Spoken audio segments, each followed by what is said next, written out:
नमस्ते दोस्तों, all the subscribers and students, charter point research English free class में आप सभी का स्वागत है। इसका मोटो है कि आप लोग जो मेरे पास आ नहीं सकते हैं, तो जो भी मेरे पास में अनुभव है, नॉलेज है 1989 से पढ़ाते हुए, कि कैसे छोटी छोटी बातों को आप समझ करके, प्रैक्टिस करके और बहुत आसानी से आप इंग्लिश को बोल सकते हैं, लिख सकते हैं, और वो भी ग्रामेटिकली, है ना। अगर आप इन्वायरमेंटल इंग्लिश सीखते हैं तो भी हेजिटेशन रहेगा, और दो तरह का लैंग्वेज होता है। एक इन्वायरमेंटल में आप सीखिएगा तो ये सीखते हैं कि ठीक है बोलना आ जाता है बाय चांस, लेकिन 24 आवर्स तो आपका इन्वायरमेंट है नहीं, वातावरण तो है नहीं अंग्रेजी का, तो आपको प्रोसेस समझना ज्यादा आसान होगा। और कम वातावरण में भी इन्वायरमेंटल लैंग्वेज लोग सीख जाता है तो बहुत ही लिमिटेड होगा, वो प्रोफेशनल नहीं हो पाएगा। जैसे अगर कभी कोई स्कूल नहीं गया है और हम इंडियंस हैं या हिंदी स्पीकिंग जोन में हैं तो हिंदी बोल लेते हैं, लेकिन प्रोफेशनल ऑफिशियल कोई भी काम के लिए वो सक्षम नहीं हो पाएगा। तो उसके लिए तो आइडिया होना चाहिए, कॉन्फिडेंस होना चाहिए, तो वो आता है आपका ग्रामर से। और ग्रामेटिकल बेस और इन्वायरमेंटल प्रैक्टिस कर लीजिए तो आप दोनों मामले में ठीक हो जाएंगे, है ना। तो आज का जो क्रम है प्रोनाउन के ही स्टेप्स पर, रिफ्लेक्सिव प्रोनाउंस, है ना। तो रिफ्लेक्सिव प्रोनाउंस क्या है? निजवाचक, लेकिन इसका भी यूज दो तरह से होता है। एक सिंपल वे में होता है, साधारण वे में, और एक एम्फैटिक वे में होता है, ये जोरदार या बलात्मक भाव में। जैसे अगर आप कहते हैं माई सेल्फ, तो इसका अर्थ होता है अपने ही, खुद ही, स्वयं ही। और दूसरा है आवर सेल्व्स, खुद ही, अपने ही, स्वयं ही। योर सेल्फ, इसका भी अर्थ वही है, खुद ही, स्वयं ही, अपने ही। योर सेल्व्स, जब एक से ज्यादा के लिए हम लोग यूज करते हैं तो सेल्फ नहीं होके सेल्व्स हो जाता है, सेल्व्स, योर सेल्व्स। तो खुद ही, स्वयं ही, अपने ही। इसी तरह से किसी स्त्री के लिए यूज करना है तो हर सेल्फ, स्वयं ही, अपने ही, खुद ही।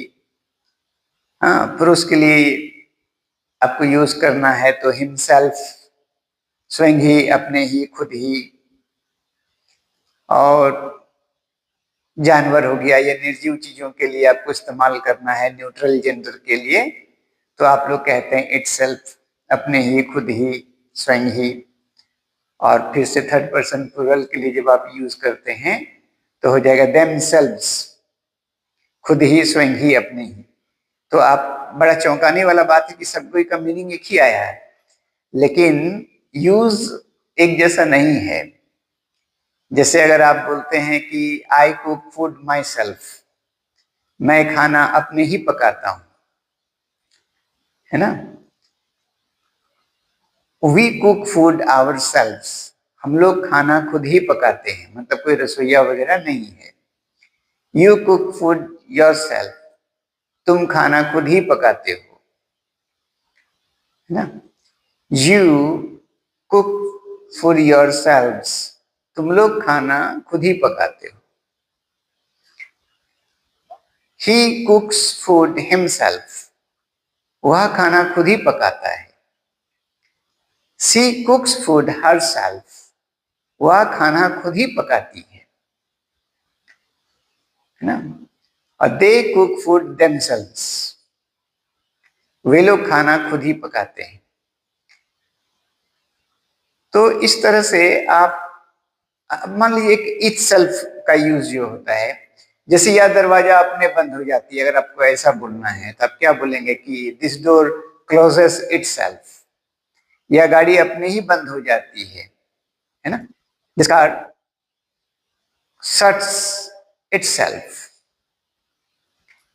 तो गेट खोलना या बंद करना का ओपन और शट आप बोलते हैं, ठीक ना। तो इस तरह से इट्स का भी यूज आप करते हैं। और मैंने तो कुक फूड पर बोला, आप वॉश क्लोथ बोल दीजिए, I study my self, I study English my self, है ना। तो इस तरह से जो है आप कुछ भी एक्शन को चेंज करते चले जाइए, है ना। तो एक और इसका पार्ट है जो एम्फैटिक रिफ्लेक्सिव प्रोनाउन होता है, लेकिन वो क्या होता है कि आपका पर्सनल प्रोनाउन के साथ में यूज होता है, साथ साथ में होता है। कैसे? जैसे आई माई सेल्फ, तो इसमें एम्फैटिक होगा, इसमें जोर देना पड़ता है, मैं खुद ही, मैं स्वयं ही, मैं अपने ही, है ना। तो आई माई सेल्फ वेंट देयर, मैं खुद ही वहां गया। वी आवरसेल्व्स इनवाइटेड देम, हम लोग खुद ही उन लोगों को निमंत्रित किए। यू योरसेल्फ इनवाइटेड हिम, तुमने खुद ही उसको निमंत्रित किया। यू योरसेल्व्स इनवाइटेड देम, तुम लोग खुद ही उन लोगों को निमंत्रित किया। He himself invited him, वह खुद ही उसे निमंत्रित किया, है ना। She herself invited him, वह खुद ही उसे निमंत्रित की। It itself closes the door, यह खुद ही दरवाजा बंद करती है। सेंसर सिस्टम होगा। They themselves invited them, वे लोग खुद ही उन लोगों को निमंत्रित किए। आप देखिए, मैंने पास्ट टेंस में यूज किया तो इनवाइटेड कह दिया, आप इनवाइट कह सकते हैं, या फ्यूचर टेंस में शैल या विल का यूज करके आप इसको फ्यूचर टेंस में भी ट्रांसफर कर सकते हैं, है ना। इस तरह से इसको कई बार सुनने से, प्रैक्टिस करने से, और अभी छोटी छोटी बातों को सीखिए, बाद में और कॉम्प्रिहेंसिव वे में हम लोग चलेंगे, लेकिन अभी स्टेप बाय स्टेप चलना है। वीडियो बहुत लंबा हो जाएगा, आप बोर हो जाएंगे, इसीलिए जो है इसको काम की बातों को बता करके छोड़ दिया जा रहा है, अदरवाइज ये काफी कॉम्प्रिहेंसिव होता है। अभी आप ओरल सुनिए, बाद में मैं रिटन वे डिजिटल बोर्ड के थ्रू आप लोगों को एक एक वीडियो को एक्सप्लेन करूंगा। सुनने के लिए, समझने के लिए, लाइक करने के लिए, सब्सक्राइब करने के लिए आप सभी को धन्यवाद। Thank you very much.